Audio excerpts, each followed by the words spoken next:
Marvels की आने वाली बड़ी फिल्म एवेंजर्स डूमडे का रहस्य और गहराता जा रहा है।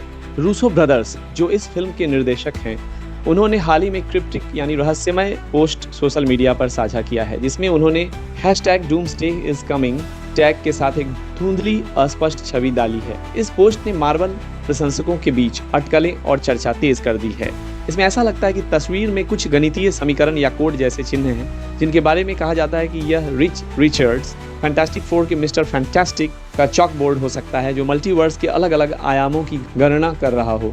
डॉक्टर डूम इस फिल्म के मुख्य खलनायक के रूप में वापसी कर रहे हैं, जिसे लेकर पहले ही काफी चर्चा है, खास तौर पर क्योंकि फिल्म में बेनेडिक्ट कम्बरबैच का डॉक्टर स्ट्रेंज नजर नहीं आएंगे। बेनेडिक्ट के खुलासे के अनुसार डॉक्टर स्ट्रेंज की कहानी का अगला फोकस उनकी अगली फिल्म में होगा, न कि डूम्सडे में। यह बात मल्टीवर्स के विषय में नई कहानियों और घटनाओं को जन्म देती है। रूसो ब्रदर्स की इस रहस्यमय पोस्ट से यह भी अनुमान लगाया जा रहा है कि डूम्सडे मल्टीवर्स सागा का पहला भाग हो सकता है और इसमें मल्टीवर्स के कई वास्तविकताओं के विनाश की कहानी हो सकती है।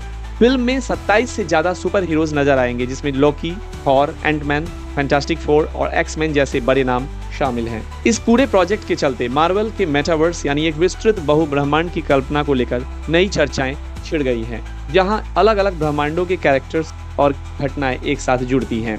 मार्वल एवेंजर्स डूमडे का रहस्य रूसो ब्रदर्स की उलझन भरी पोस्ट, डॉक्टर स्ट्रेंज की गैर मौजूदगी और डॉक्टर डूम की वापसी के साथ और बढ़ गया है, जिससे मार्वल के मेटावर्स की नई चर्चा जोर पकड़ रही है। इस फिल्म में मल्टीवर्स का बड़ा विनाश, फैंटास्टिक फोर की अब तक की कहानियों का जोर और बहुब्रह्मांडीय खलनायकों के बीच का मुकाबला दिखेगा, जो 2026 के अंत में रिलीज होगी। एवेंजर्स डूमडे की कहानी कैसी होगी, इसका मुख्य प्लॉट कैसा होगा, और इससे सबसे ज्यादा चर्चित थ्योरीज और लीक सामने आ रही है। मुख्य विलन डॉक्टर डूम होंगे, जो मल्टीवर्स के विनाश की ओर अग्रसर हैं। वह संभवतः एक ऐसे यूनिवर्स से आते हैं जहां टोनी स्टार्क ने पूरी दुनिया को टेक्नोलॉजी से सुरक्षित कर लिया था, लेकिन डूम का असली चेहरा तानाशाही और कठोर शासन का है, जिसकी वजह से एवेंजर्स को बैनिश या इम्प्रिजन किया जाता है। मल्टीवर्स का खतरा। फिल्म की शुरुआत में डॉक्टर डूम काउंसिल ऑफ कैंग्स को मार देते हैं और लोकी के सैक्रेड टाइमलाइन को बिगाड़ देते हैं, जिससे मल्टीवर्स अस्थिर हो जाता है। X Men universe, Wakanda, Fantastic Four और नए एवेंजर्स यूनिट्स को एकजुट होना पड़ता है ताकि डूम को रोक सकें, जो बैटल वर्ल्ड बनाने की कोशिश कर रहा है, जैसा कि मार्वल कॉमिक्स की सीक्रेट वॉर्स में हुआ था। Incursions and multiversal कोलैप। फिल्म में इनकर्जन यानी दो ब्रह्मांडों के टकराव का सीन होगा, जिसमें मैग्नेटो और एक्समैन अपनी यूनिवर्स बचाने के लिए अर्थ 616 को नष्ट करने का प्रयास करते हैं। एवेंजर्स लोकी और थॉर डूम तक पहुंचने की कोशिश में लगेंगे, लेकिन डूम लोकी का सिंहासन छीन लेंगे और मल्टीवर्स कोलैप्स होगा। गॉड एम्पायर डूम और बैटल वर्ल्ड की कहानी। डूम फ्रैंकलिन रिचर्ड्स या स्कारलेट विच की शक्ति से गॉड एम्पायर बन जाते हैं और बचे हुए यूनिवर्सेस को वॉइड में डालकर अपनी सत्ता स्थापित करते हैं।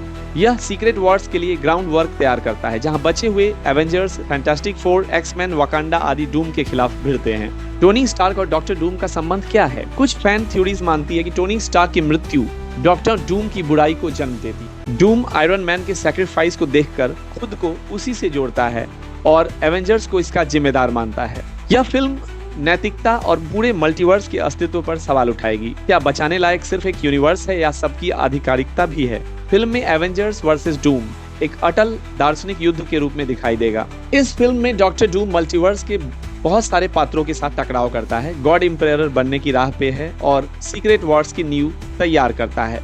कहानी में मल्टीवर्स के आधुनिकीकरण की बड़ी थीम है, जिसमें Avengers, Fantastic Four, X Men, Wakanda एक साथ आते हैं। टोनी स्टार्क की लीजेसी और सैक्रिफाइस डूम की सोच और योजना को आकार देते हैं, और यदि कोई बहुत बड़ा ट्विस्ट हुआ तो बचे हुए हीरोज को बैटल वर्ल्ड पर डूम से निकालना ही मुख्य क्लाइमैक्स होगा।